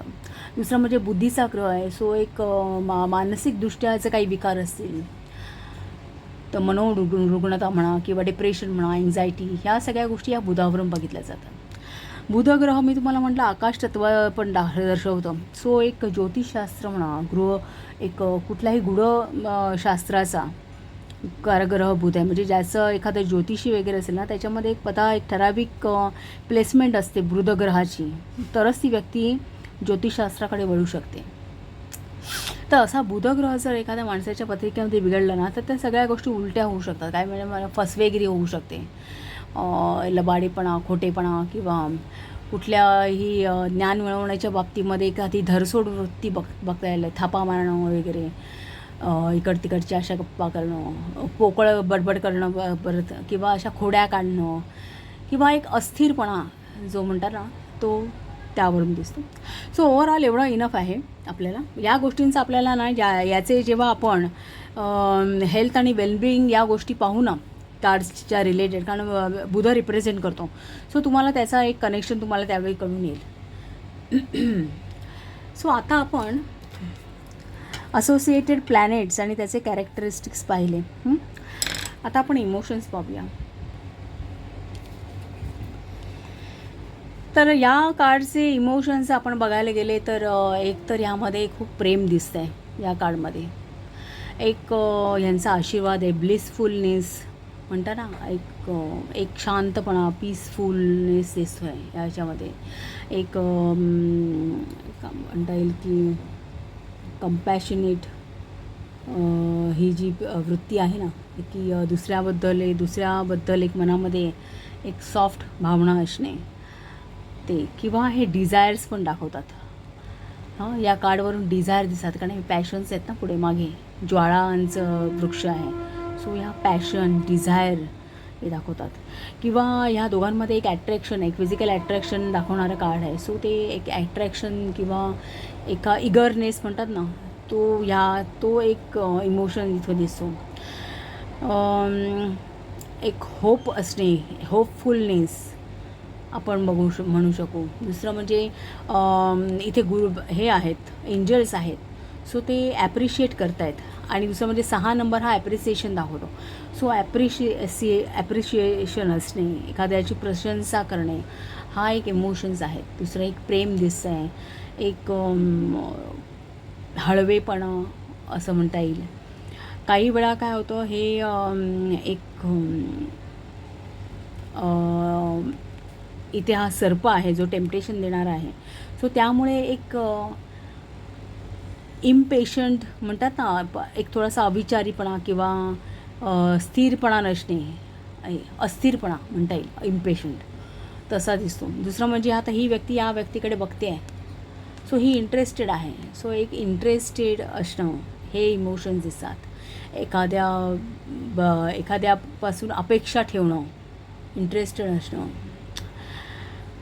एक प्रेमभावना आपल्याला दिसते. दुसरं म्हणजे एक थोडंसं आपल्याला इथून वासना पण दिसू शकते, एक लस्ट म्हणता येईल. किंवा एखादी गरजू असणे, एखादी व्यक्ती, असंही एक दाखवेल. दुसरं म्हणजे एक पॉझिटिव्हनेस आहे. मुळात इथे सूर्य आहे. सो सूर्य हा ऑप्टिमिस्टिक असतो. सो पॉझिटिव्हनेस आहे इथे. ही व्यक्ती इथे ज्वाळांचा वृक्ष आहे. सो हे मेल प्रिन्सिपल दाखवते. सो ही पॅशनेट आहे एखादी व्यक्ती. सो मग ती पॅशन बाबत असू शकतं, त्यावरती ते डिपेंड आहे असं. दुसरं म्हणजे हे पीसफुलनेस दाखवतं आहे, शांतपणा दाखवतं, निर्मळपणा, एक म्हणतात ना की एक कंटेनमेंट म्हणतात ना, की पूर्णत्व, एक मनामध्ये एक पूर्णत्व आहे. सगळ्या गोष्टी मिळाल्यानंतर जे एक पूर्णत्वाची भावना असते, ती एक भावनासुद्धा आहे यामध्ये.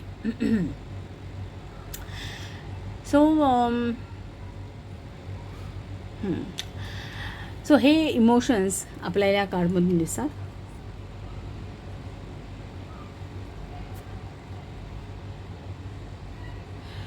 याचे इलेमेंट मी तुम्हाला म्हटलं ना, एअर इलेमेंट आहे, वायुतत्व मिथुन रास पण द्विस्वभावावर आहे, वायुतत्व आहे. सो त्याचे काय गुणधर्म असतात वायुतत्वाचे, तत्वाचे जे गुणधर्म असतात ते सुद्धा काही वेळा तुम्हाला ह्या चित्रांमधून दिसून येतील. दुसरं म्हणजे एअर इलेमेंट काय दाखवते, एअर इलेमेंट आहे ना, वायुतत्व, हे सगळं आपल्या एक आपले जे लॉजिकल गोष्टी आहेत, एक बौद्धिक दृष्ट्या आपण ज्या गोष्टी करतो, जिथे बुद्धी वापरतो, मेंटल अवेअरनेस वापरतो जिथे आपण, त्या सगळ्या गोष्टी वायुतत्व दाखवतं. ओके. सो बघा तुम्ही, वायुतत्वाचे ज्या राशी आहेत ना, त्या बुध, आपलं कुंभरास, दुसरं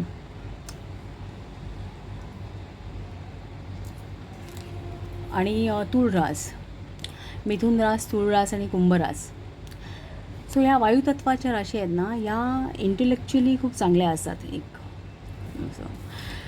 सो तिथे एक तुम्ही स्वतःचं लॉजिक वापरताय कुठल्याही गोष्टीमध्ये, एक रॅशनल आहात. कुठलंही तुमचं वागणं असेल, सगळ्या गोष्टी पडताळून पाहून करणं. किंवा तुळरासुद्धा आहे, बॅलन्स दाखवतं, तराजू आहे, बॅलन्सिंग असणं. ओके. सो सगळ्या गोष्टी ह्या मेंटल लेवलवरती बौद्धिकदृष्ट्या करण्याकडे प्रवृत्ती असते. एक अलर्टनेस असतो, कारण जिथे बुद्धी असते तिथे अलर्टनेस असतो. सो वायुतत्व हे अलर्टनेस दाखवतो.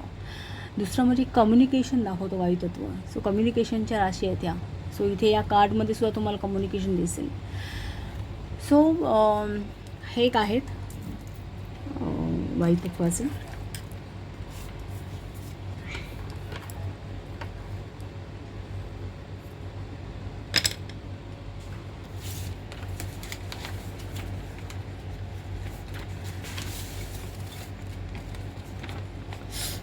सो आपण गेल्या वेळी बघितलं वायुतत्व, मिथुन, तूळ, कुंभ रास वायुतत्वाच्या राशी.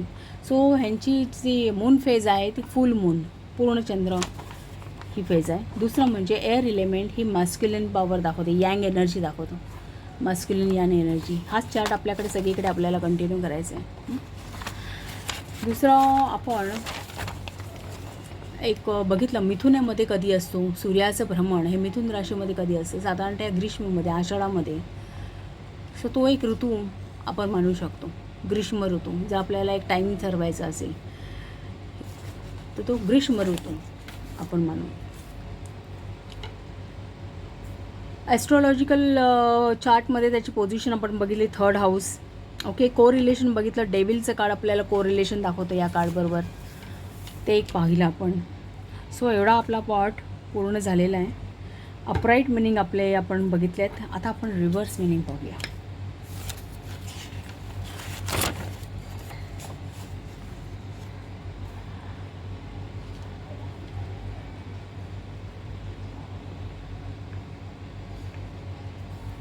सीझन्स बघितले आपण, डायरेक्शन्स बघितले, टाईम पिरियड बघितला, मून फेज बघितले आहेत. ओके. नंबर ऑफ ऑकरन्सेस हा प्रश्न येणार नाही, कारण एकच कार्ड आहे लवर्सचं, त्यामुळे ते रिपीट होण्याचा प्रश्न येत नाही. सो आता आपण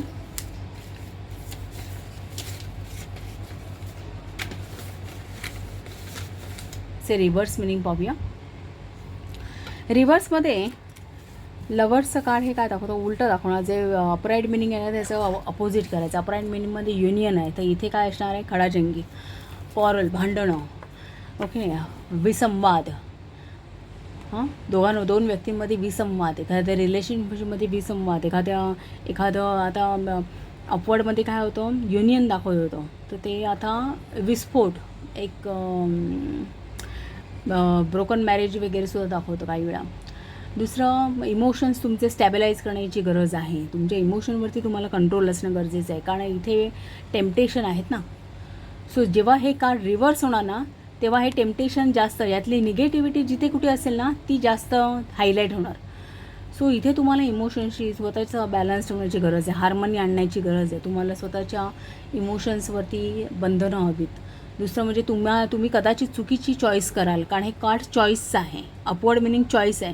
सो रिव्हर्समध्ये तुम्ही चुकीची चॉईस कराल कदाचित. एरवी अपवर्ड मिनिंगमध्ये या दोघांमध्ये प्रेम आहे, एका दुसऱ्याला प्रेम देण्याची वृत्ती आहे. पण मग रिव्हर्समध्ये फक्त स्वतःपुरतं प्रेम आहे, सेल्फ लव्ह म्हणतात ना तसं. हार्मनी नाही आहे दोघांमध्ये, विसंवाद आहे, कुठल्याही प्रकारचा बॅलन्स नाही आहे. दुसरं म्हणजे दोघांनी एकमेकांना, तिथे अपवर्डमध्ये आपण अलाइनमेंट, व्हॅल्यू अलाइनमेंटचा विचार करतो, की दोघांनी एकमेकांना गुणदोषांसकट ॲक्सेप्ट करणं, एकमेकांच्या गोष्टी अलाइन करून घेणं, विचार अलाइन करणं, सगळ्या गोष्टी त्यामध्ये बॅलन्सिंग आणणं. पण इथे काय, रिव्हर्समध्ये मिसअलाइनमेंट, विचारांमध्ये एक तारतम्य नाही आहे असं म्हणता येईल. दुसरं, रिलेशनशिपमध्ये आहे ना, एक तुमच्या जी शॅडो पर्सनॅलिटी आहे ना तुमची, कदाचित काही प्रेमाच्या बाबतीत प्रेमाची सुद्धा शॅडो पर्सनॅलिटी जास्त उभारून येणार रिव्हर्समध्ये.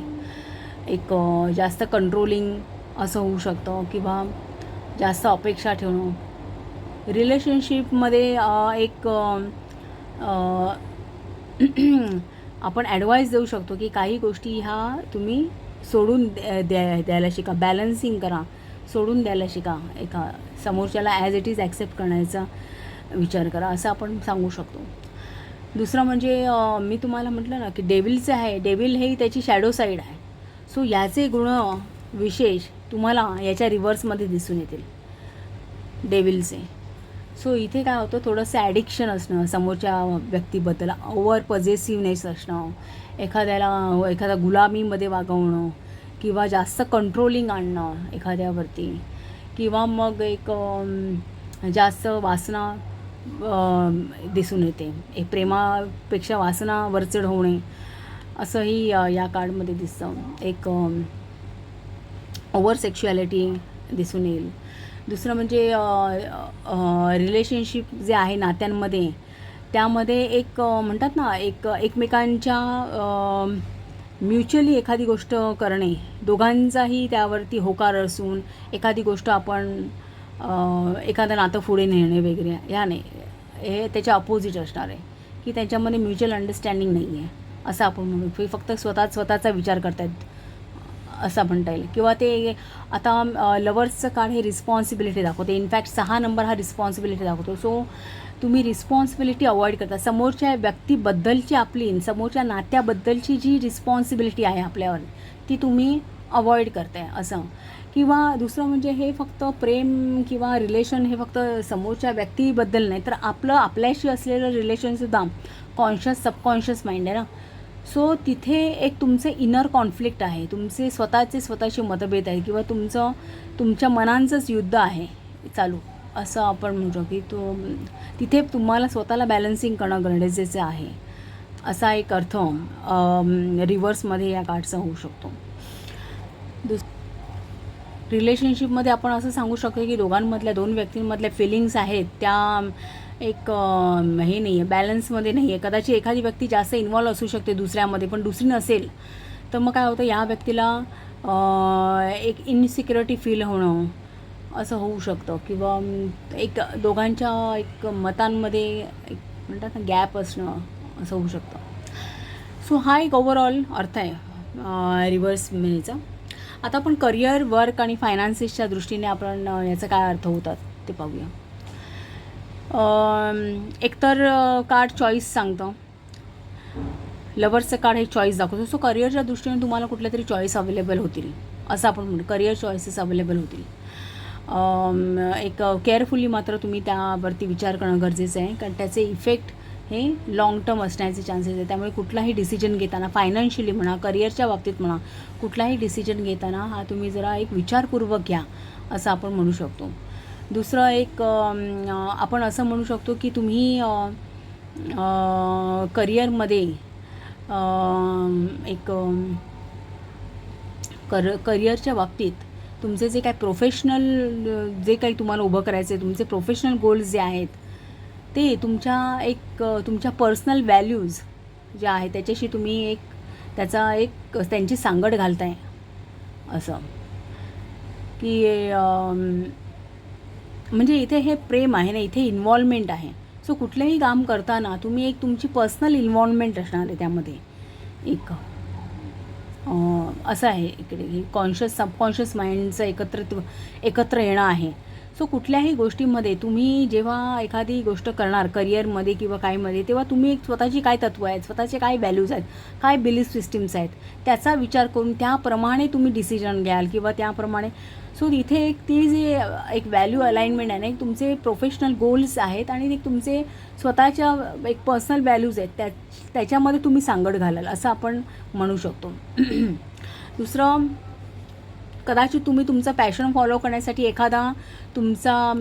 तुम्ही एखादं करिअरमध्ये चेंज आणाल, करिअर चेंज कराल एखादं पॅशन फॉलो करण्यासाठी. किंवा कारण इथे काही गोष्टी ह्या इन्फ्लुएन्स करणाऱ्या आहेत तुमच्या डिसिजनला. काही गोष्टी इन्फ्लुएन्स, जसं हिच्या डिसिजनला ह्या सर्पाने इन्फ्लुएन्स केलेला आहे. सो तुमची जी काही चॉईस आहे त्याला भौतिक गोष्टी इन्फ्लुएन्स करणाऱ्या आहेत. सो तुम्ही मे बी काही डिसिजन घ्याल त्याला एक किंवा एखादा करिअरमध्ये, किंवा आता या दृष्टीने विचार करतो आपण करिअर फायनान्सच्या दृष्टीने. सो त्यामध्ये तुम्ही जे काही डिसिजन घ्याल ना, त्यावेळी एक तुमचं पॅशन फॉलो कराल, तुम्ही पॅशनेटली काहीतरी चेंज आणाल असं म्हणू शकतो आपण. दुसरं हे कार्ड ओपन कम्युनिकेशनचं आहे, समोरासमोर कम्युनिकेट. सो फायनान्स म्हणा, करिअर म्हणा, तो एक प्युअरिटी असू दे तुमच्यामध्ये, काही कुठल्याही प्रकारची लफवाछफवी असता कामा नये. सो तुम्ही ओपनली कम्युनिकेट असा तुम्ही ॲडवाईस देऊ शका किंवा तुम्ही तसं करताय. एक तुमचा तो ॲटिट्यूड आहे की तुम्हाला ओपनली, हे जर तुम्हाला रिप्रेझेंट करणारं कार्ड असेल तर तुमचं एक कम्युनिकेशन आहे हे असं ओपन आहे, काही त्यात लफवाछफवी नाही आहे.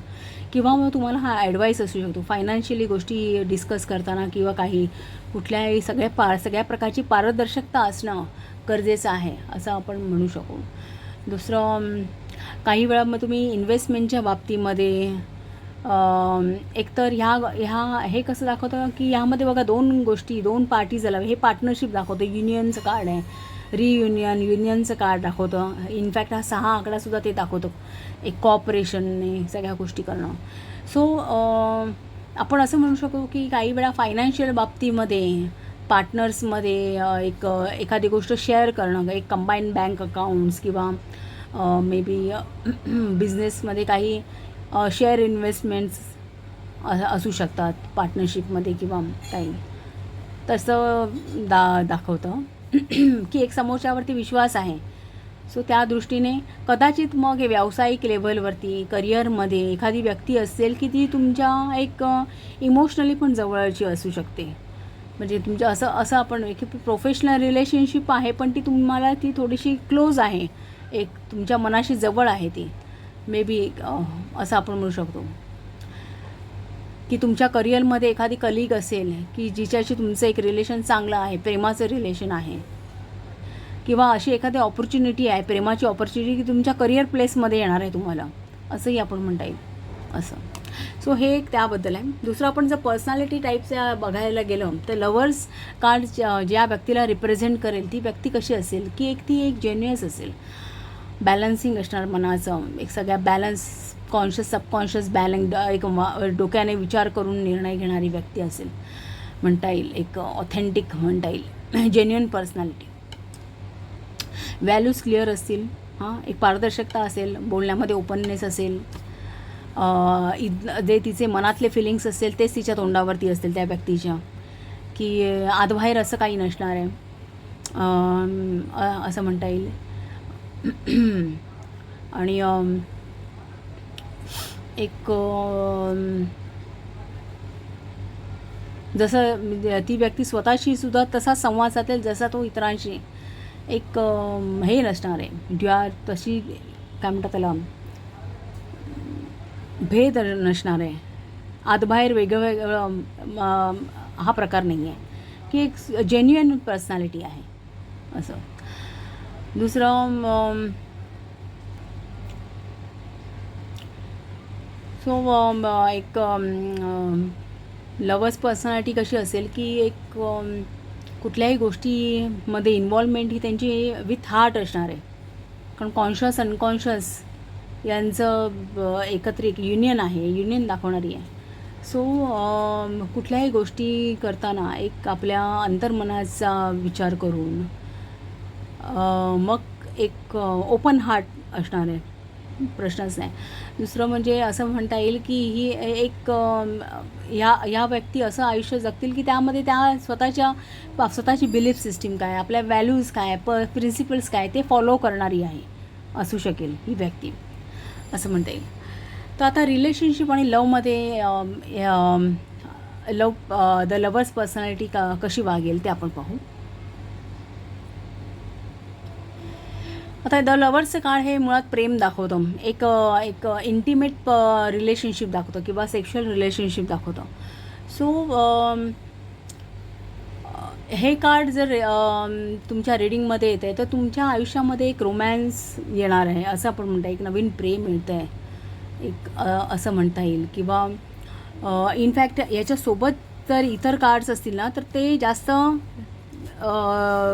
कारण हे तसं बघितलं तर पटकन बघितलं ना द लवर्सचं कार्ड हे जास्त, मी तुम्हाला म्हटलं महत्त्वाचे अर्थ काय, द चॉईसचं कार्ड आहे. लव विथ चॉईस आहे, म्हणजे प्रेमाच्या बाबतीतसुद्धा, रिलेशनशिपच्या बाबतीतसुद्धा तुम्हाला चॉईस अवेलेबल आहे, तिथेसुद्धा तुम्हाला चॉईस करणं गरजेचं आहे असं हे दाखवतं. पण ह्याच्यासोबत जर तुम्हाला 2 ऑफ कप्सचं कार्ड आलं, कप्स हे इमोशन्स आहेत, 2 ऑफ कप्सचं कार्ड असेल की ते 2 गोष्टींचं युनियन दाखवते, इथे पण कॉन्शियस सबकॉन्शियसचं युनियन आहे. दुसरं म्हणजे त्याच्यासोबत जर एस ऑफ कप असेल की इथे तुमचे भावना उचंबळून येत आहेत, एक डिवाइन लव दाखवणारं कार्ड आहे.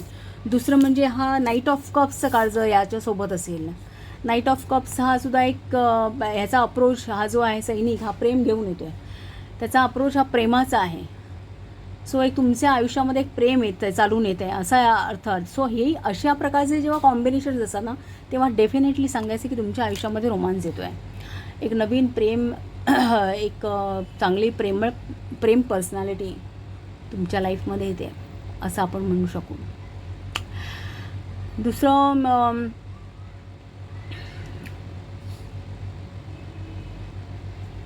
हे कार्ड असंही दाखवतं, चॉईसचं कार्ड आहे. सो कुठल्याही नात्यांमध्ये घाई करू नका, सगळ्या गोष्टी बघा, कारण कुठली पण चॉईस आहे ही तुम्हाला करायची आहे ती त्याचे लाँग टर्म इफेक्ट तुम्हाला दिसणार आहेत.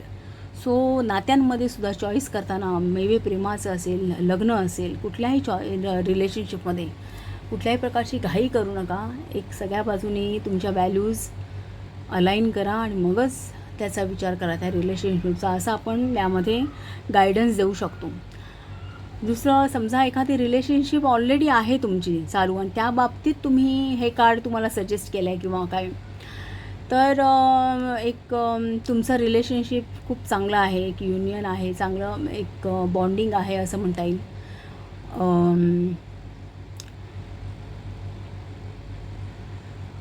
दुसरं म्हणजे एक तुम्हाला एक डिवाइन सपोर्ट आहे तुमच्या रिलेशनशिपला असं तुम्ही म्हणता. तुम्हाला तुमच्या रिलेशनशिपमध्ये बॅलन्सिंग आहे किंवा बॅलन्सिंग आणण्याची गरज आहे. जर ॲडवाईस म्हणून हे कार्ड आलं तर बॅलन्सिंग आणण्याची गरज आहे असं म्हणू शकू आपण. दुसरं म्हणजे एक दुसरं हे पण दाखवतं की एखाद्या तिसऱ्या व्यक्तीचा एक पॉझिटिव्ह इन्फ्लुएन्स तुमच्या नात्यावरती आहे. मे बी कदाचित एखादा मॅरेज काउन्सिलर असू शकतो किंवा एखादा मेंटर, टीचर, किंवा जो तुम्हाला तुमच्या पार्टनरशी एक जे तुमचं रिलेशनशिप आहे ते चांगलं करण्यासाठी मदत करेल अशी एखादी व्यक्ती जी तुम्हाला सपोर्टिव्ह होईल तुमच्या नात्यांना आणखीन दृढ करण्यासाठी, अशी एखादी व्यक्ती तुमच्या लाईफमध्ये येईल असंही आपण सांगू शकतो. सो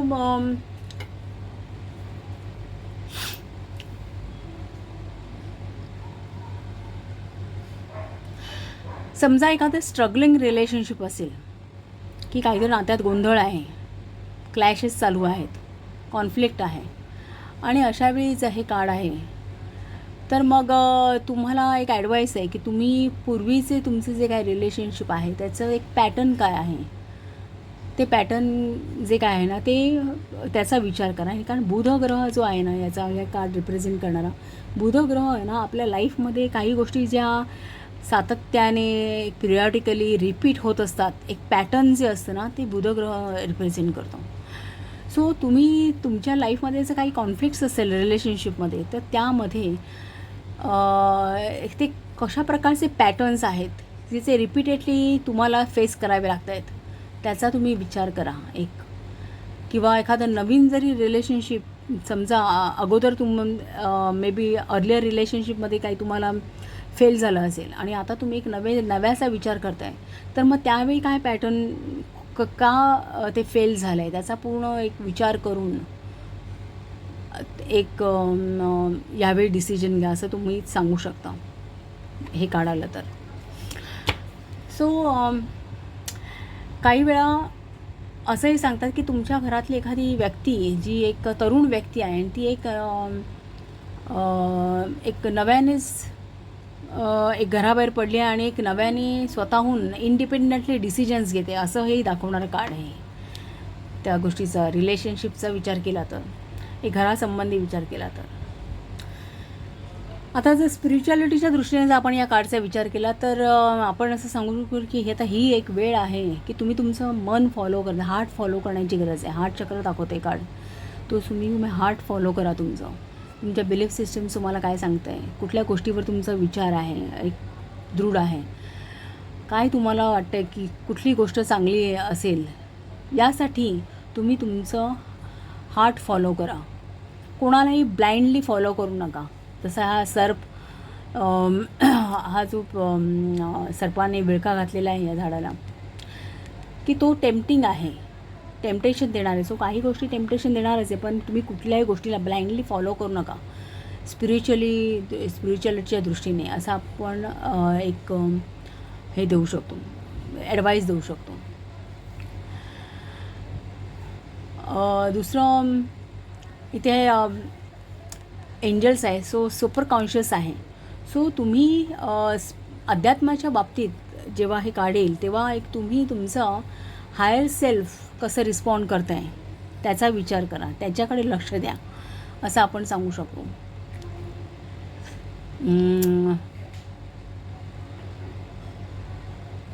आणि दुसरं म्हणजे हे चॉईसचं कार्ड आहे. सो अध्यात्म फॉलो करताना तुम्ही एका किंवा एकापेक्षा जास्त स्पिरिच्युअल एक म्हणतात ना अप्रोच तुम्ही बघू शकता, एक वेगवेगळ्या प्रकारचे कशा मार्गे आपल्याला जाता येईल, योगा मार्गे, मेडिटेशन करून, आणखीन काय करून हे करता येईल.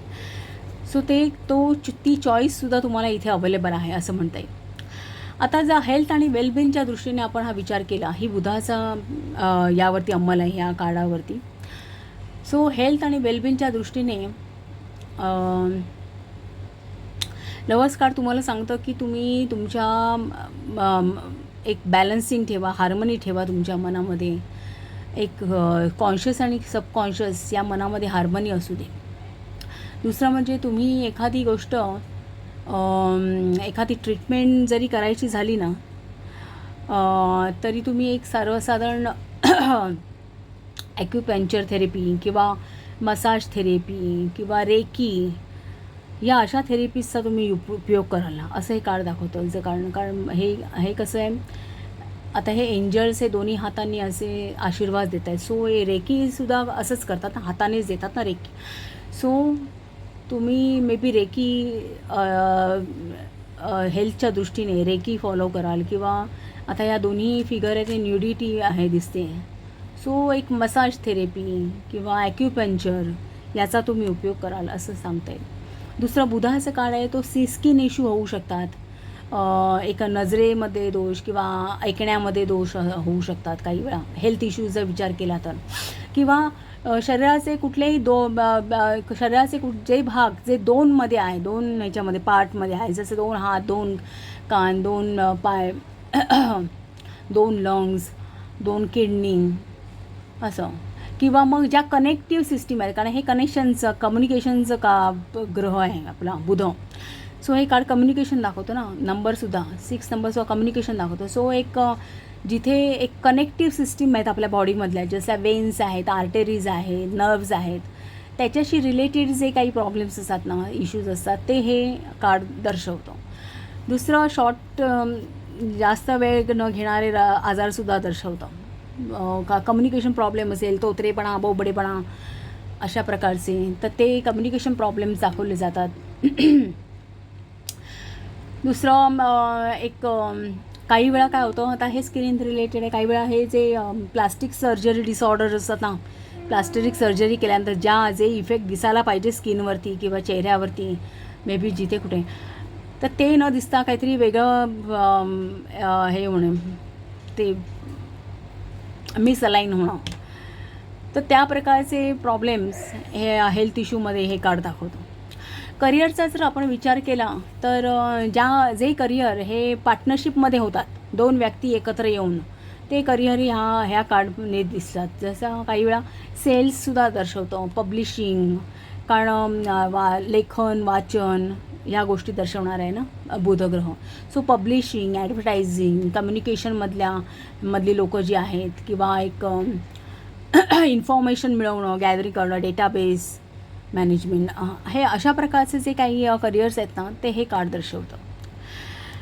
सो आता आपण हा पोर्शन केला आहे. रिव्हर्स मिनिंग झालं आपलं. शॅडो मिनिंग तर मी तुम्हाला म्हटलं, शॅडो मिनिंग हे त्या पर्टिक्युलर स्प्रेडवरती डिपेंड असं. शॅडो कार्ड्स पॉझिटिव्हही असू शकतात, निगेटिव्ह असू शकतात. स्पिरिच्युअल मिनिंग झालं, पर्सनॅलिटी टाईप झालं आपलं, career, finance, love relationship, spiritual reading झालं, वेल्थ हेल्थ बिलिंग झालं, हेल्थ इश्यू आपले झाले. सो ओव्हरऑल आपला हा सगळा ऑक्युपेशन झाले. सो आपला सगळा पोर्शन आपला या कार्डचा कंप्लीट झालेला आहे.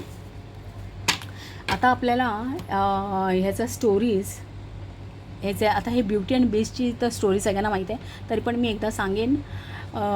आणि हे लवर्सचं कार्ड जे आहे ओशो झेन टॅरोटचं, त्याचा काय मेसेज आहे तो आपण पाहूया. जर मी वॉटर ब्रेक घेते. सो आता आपण हे 2 कार्ड्स डिस्कस करायचे आहेत. फर्स्ट ऑफ ऑल तर टॅरोट ऑफ द डिवाईनचं हे कार्ड आहे, त्याच्यामागे एक ब्युटी अँड द बीस्ट ही कथा आहे, ती आपण ऐकायची आहे. आणि त्यानंतर आपण ओशोंचा मेसेज ऐकायचा या कार्डसाठी काय आहे तो. तर आता बऱ्याच लोकांना ही माहीत आहे ब्युटी अँड बीस्टची कथा. तर मी एक शॉर्टमध्ये सांगते तुम्हाला. एक चायनीज फेरीटेल आहे ती.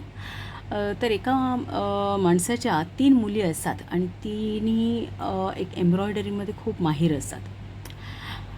आता त्यांना प्रोत्साहन मिळावं म्हणून तो माणूस आहे ना, प्रत्येक वेळी घरी परतताना त्यांच्यासाठी फुलं घेऊन जायचा. एक दिवस काय होतं, त्याला एकही फूल मिळत नाही आणि मग तो शोधत परिसरामध्ये फिरत चुकून काय होतं, त्या बीस्टच्या गार्डनमध्ये जातो. बीस्ट त्याला पाहतो आणि त्याला पकडतो आणि तो खूप गयावया करतो. तो सांगतो की माझ्या फक्त मुलींना एक प्रोत्साहन मिळावं म्हणून मी ही फुलं घेऊन जातो.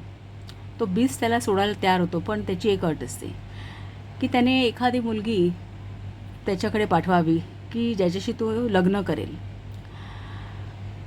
कसं बसं स्वतःची सोडवणूक करण्यासाठी तो माणूस तयार होतो आणि घरी परततो. घरी परतल्यानंतरसुद्धा त्याला खूप गिल्टी फील होत होतं. तो काही कोणालाही सांगत नाही, आपल्या मुलींना काही सांगत नाही. आणि पण काय असतं, ते बीसचे जे म्हणतात ना, एक सोबती असतात, ते इन्सेक्ट असतात.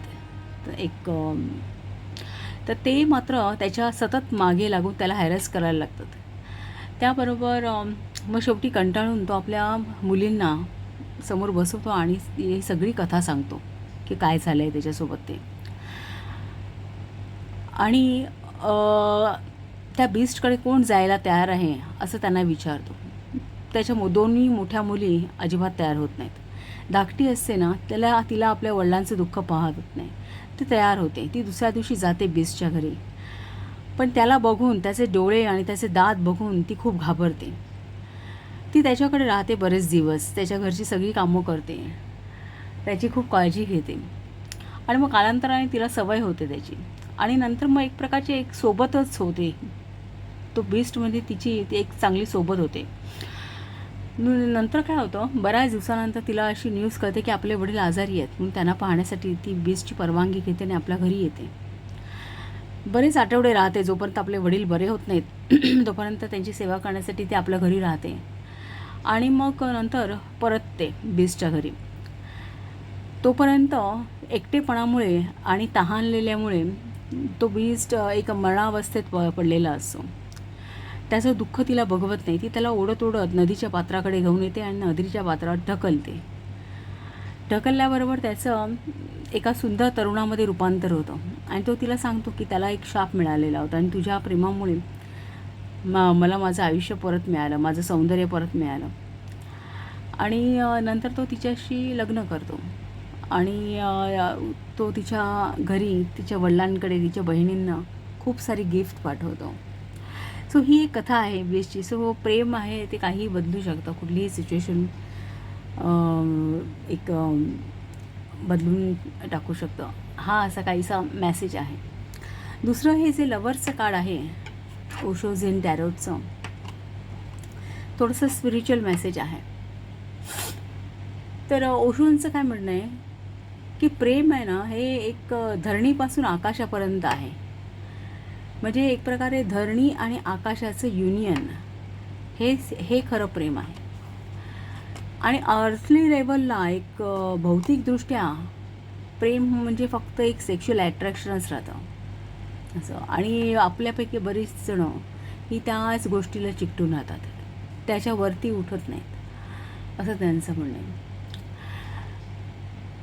सो आणि त्यांनी असं म्हटलं आहे की एक मोठा प्रॉब्लेम यामध्ये होतो की जे सेक्शुअल लव असतं ते कधी संपत नाही.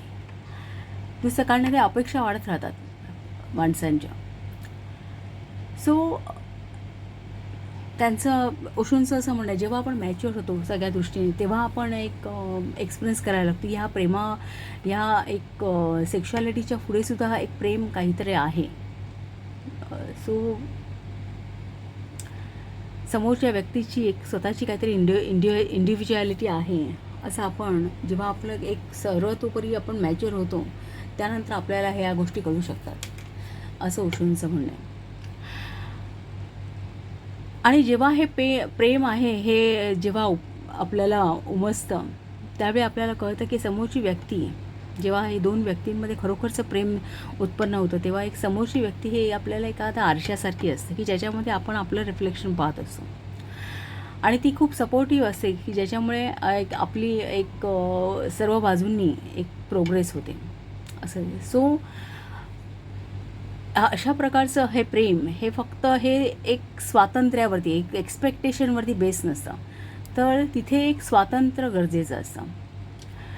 आणि मग हे प्रेम आहे हे आपल्याला खूप उंचीवरती घेऊन जातं. एक एक एक युनिव्हर्सल लव्ह म्हणता ना त्याप्रमाणे आपण एक्सपिरियन्स करू शकतो. सो ओशोंचं काय म्हणणं आहे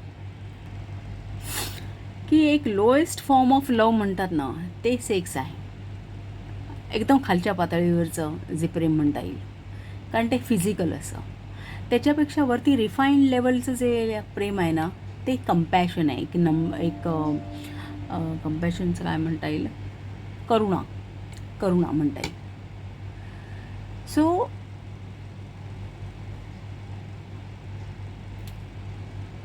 सेक्स आहे ती लवच्या खाली आहे आणि कंपॅशन ही त्याच्यावरती आहे. सो प्रेम हे एक्झॅक्टली मिडलला आहे असं त्यांचं म्हणणं आहे. ओशो त्यांचा असा मेसेज आहे. तर त्यांचं असं म्हणणं आहे की जेव्हा तुम्ही एक अवेअरनेस असतो तुमच्यामध्ये, तुमच्यामध्ये अलर्टनेस असतो, तुम्ही मेडिटेटिव्ह असता, तेव्हा ही सेक्शुअल लव्ह आहे ते तुम्ही त्याचं ट्रान्सफॉर्मेशन तुम्ही लव्हमध्ये करू शकता, प्रेमामध्ये करू शकता.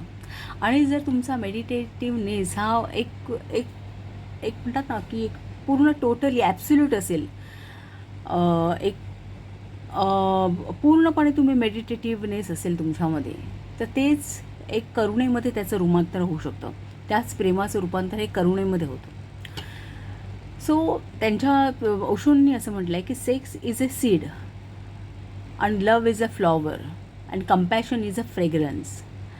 सो बुद्धांनी कंपॅशन म्हणजे प्रेम अधिक मेडिटेशन असे बुद्धांनी त्याची व्याख्या केलेली आहे. जेव्हा तुमचं प्रेम ही फक्त डिझायर नसतं, एखादी गरज नसते, किंवा जेव्हा तुमचं प्रेम हे एक प्रकारचं शेअरिंग असतं, ते काही मागत नाही तर फक्त देणं जाणतं. सो अशा प्रेमामध्ये जेव्हा तुम्ही मेडिटेशन ॲड करता तेव्हा त्याचा एक प्युअर फ्रेग्रन्स रिलीज होतो आणि तेच कंपॅशन असतं, एक करुणा असते. आणि करुणा ही एक हायेस्ट फिनॉमिनन आहे असं ओशो सांगतात. सो हा एक मेसेज आहे या कार्डच्या मागे. सो आज आपण की number 6 the lovers card discuss केलेलं आहे. उद्या आपण द चॅरियट करू, म्हणजे पहिली फेज जी आहे ना ती आपली कंप्लीट होईल. आपल्या फुलच्या जर्नीची, लाईफ जर्नीची पहिली फेज ही चॅरियटपर्यंत आहे. सो ती आपण कंप्लीट करू नेक्स्ट लेक्चरला. ओके, तुम्हाला लेक्चर आवडलं असेल तर चॅनलला शेअर करा, सबस्क्राईब करा, लाईक करा आणि असंच पाहत राहा. थँक्यू.